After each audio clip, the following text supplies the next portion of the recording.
Oke, selamat datang. Hari ini kita akan bedah bareng-bareng salah satu kasus yang menarik banget, yaitu valuasi saham Teron. Anggap saja ini sesi mentoring, di mana kita akan kupas tuntas sebuah perusahaan yang lagi ada di titik krusial. Nah, kita mulai ya. Kalau kita ngomongin Tron, ceritanya ini seperti punya dua sisi mata uang yang beda banget. Di satu sisi, ada optimisme yang luar biasa tinggi, terutama setelah mereka IPO di tahun 2023. Waktu itu, para analis tuh optimis banget lihat potensi Tron. Gimana enggak?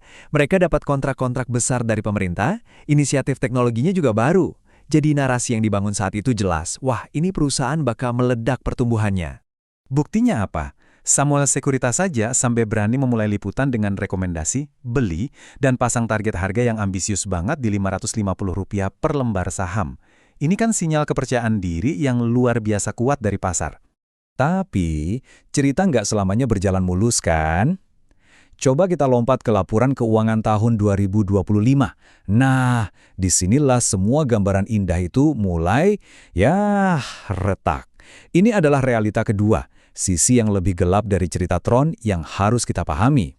Dan angkanya, wow, perusahaan mencatatkan rugi bersih sampai 36,4 miliar rupiah. Jadi, pertanyaan besarnya sekarang, apa yang sebenarnya terjadi? Kok bisa perusahaan yang tadinya diprediksi jadi bintang terang malah jatuhnya secepat ini? Oke, untuk bisa ngerti masa depan Tron, mau nggak mau kita harus lihat ke belakang dulu. Kita perlu bedah laporan keuangan 2025 ini buat cari tahu apa pelajarannya. Coba deh, perhatiin angka-angka ini baik-baik. Karena skala penurunannya itu signifikan banget. Pendapatan anjlok hampir 60%. Laba kotornya terjun bebas lebih dari 90%. Dan yang paling dramatis, laba bersihnya jungkir balik dari yang tadinya untung, malah jadi rugi gede banget. Ini bukan sekedar penurunan biasa. Ini udah kayak, kehancuran finansial. Nah, kutipan ini nih, kena banget ke inti masalahnya.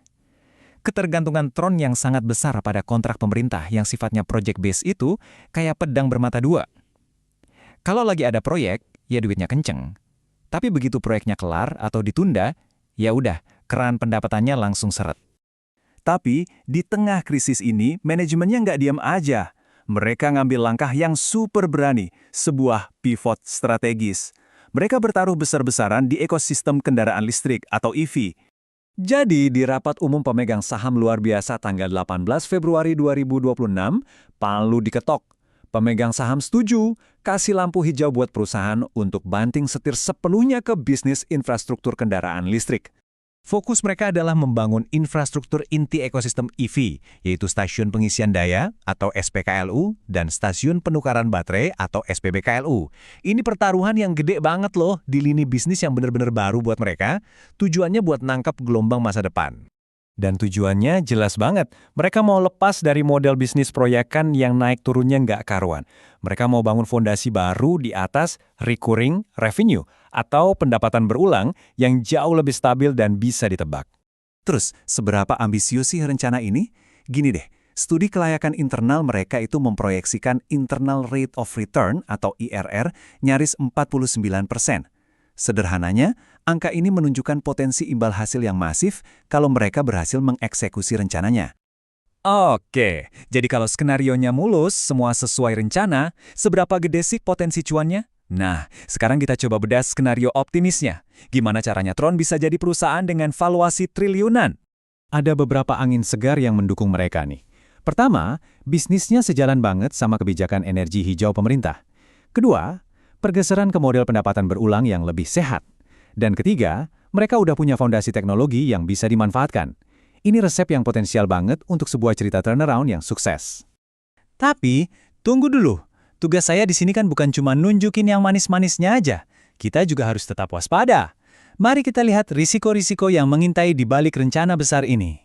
Perusahaan sendiri mengakui adanya risiko konsentrasi klien dan kebutuhan likuiditas yang tinggi. Gampangnya, mereka butuh banyak uang dan masih bergantung pada sedikit pelanggan. Dan di atas semua itu ada risiko eksekusi. Pertanyaan terbesarnya adalah, sehebat apapun rencananya, tim ini mampu nggak benar-benar menjalankannya? Jadi, sekarang kita dihadapkan pada dua pilihan. Di satu sisi, ada potensi keuntungan yang luar biasa besar. Di sisi lain, risikonya juga nggak main-main. Terus, sebagai investor, kita harus gimana? Timbangan ini ngerangkum dilema investasi di Tron dengan sempurna. Di sisi optimis, ada janji pertumbuhan masif di sektor EV yang seksi. Di sisi pesimis, ada kenyataan pahit soal tantangan keuangan dan operasional yang nggak bisa kita abaikan begitu saja. Pada akhirnya, keputusan ada di tangan Anda sebagai investor.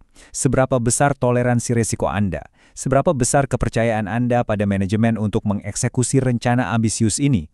Jadi pertanyaan akhirnya bukan cuma apakah Tron akan berhasil, tapi lebih ke apakah saham dengan profil high risk, high return seperti ini cocok untuk portofolio Anda?